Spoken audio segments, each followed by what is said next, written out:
नमस्कार दोस्तों, मैं केसी साहू सर आप सबका स्वागत करता हूं एक बहुत ही महत्वपूर्ण वीडियो पर। इस प्रश्न को बहुत ध्यान से देखिएगा।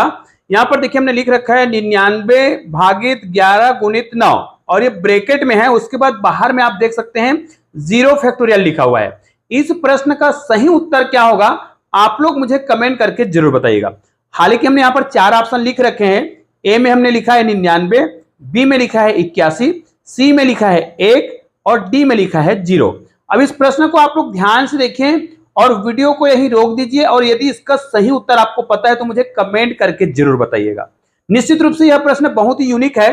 तो भाई इस प्रश्न को बनाने से पहले सबसे पहले आपको बोडामास का जो नियम होता है उसको जानना है और बोडमास का जो नियम होता है उसके आधार पर आपको इसको हल करना है। ठीक है, तो यहां पर देखिए अगर हम बोडमास का नियम का उपयोग करते हैं तो सबसे पहले हमें किसको हल करना होगा, ब्रैकेट दिया है तो उसको हमें हल करना है ना। तो ब्रैकेट में हमें यहां पर जो संख्या दिया गया है उसको हमें हल करना है। उसके बाद हाफ को हल करना होता है, उसके बाद डिवाइड को हल करना होता है, उसके बाद मल्टीप्लाई, उसके बाद जोड़ और घटाओ। ठीक है, तो ये संक्रिया के आधार पर इस प्रश्न को हम जब हल करेंगे तो निश्चित रूप से हम ब्रैकेट को पहले हल करेंगे। तो 99 भागित 11 गुणित 9। ठीक है, ये ब्रैकेट में है तो ब्रैकेट के अंदर जो भी संक्रिया हमको दिया है उसको हम सबसे पहले हल करेंगे। ठीक है, तो यहां पर देखिए अगर हम ब्रैकेट को हल करते हैं, ठीक है, ब्रैकेट के अंदर की संख्या को, तो भाग को हम गुना में कन्वर्ट कर देंगे तो ये 1/11 हो जाएगा और ये गुना 9 ही रहेगा। अभी तक हम ब्रैकेट के अंदर के जो संक्रिया है उसको हल कर रहे हैं। बाहर में जो संक्रिया दिया गया है 0 फैक्टोरियल उसको हम अभी कुछ भी नहीं कर रहे हैं। ठीक है, अब देखिए कई लोगों को इस प्रकार के प्रश्न को देखने से यह लगता है कि भाई अगर किसी भी संख्या को 0 से गुना किया गया है तो उसका उत्तर 0 आएगा।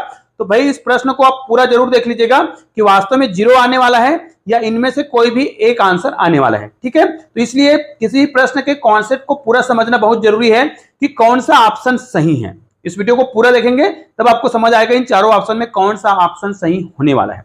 अब देखिए यहां पर हम करेंगे 11 निया 99। अब आपके पास क्या बच गया है 9 गुना 9, ये ब्रैकेट में है। ठीक है, बाहर में आपको गुना दिया गया है 0 फैक्टोरियल। अब इसको आप हल करेंगे तो 9 को 9 से गुना करेंगे तो 9 निया 81 हो जाएगा और ब्रैकेट है ना, तो यहां पर हम गुना लगा देंगे। अब यहां पर 0 फैक्टोरियल लगा हुआ है। ठीक है, तो याद रखिए आपको एक चीज जानना है कि 0 फैक्टोरियल का जो मान होता है ना, 0 फैक्टोरियल का मान होता है हमेशा कितना होता है, 1 होता है। यदि आपको यह पता होता तो निश्चित रूप से इस प्रश्न को देखते ही आप लोग उत्तर बता देते। बोडामास नियम अप्लाई करते, फिर 0 फैक्टोरियल का मान तो आपको पता है 1, तो निश्चित रूप से इसका उत्तर अंदर को आपने हल किया। जिनको बोडामास नियम पता होता है फटाफट हल कर लेता है। तो 81 हो रहा है और 81 को हम गुना करेंगे 1 से। याद रखिए 0 से गुना नहीं करेंगे। आपको पता है कि 0 फैक्टोरियल का मान कितना होता है, 1 होता है।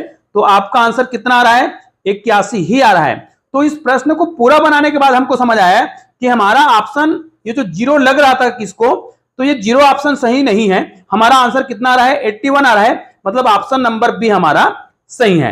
तो निश्चित रूप से आपको बहुत आसानी से समझ आया होगा। तो इस वीडियो को अधिक से अधिक शेयर जरूर करिएगा। चलिए मिलते हैं एक और बेहतरीन वीडियो के साथ, तब तक के लिए जय हिंद जय भारत।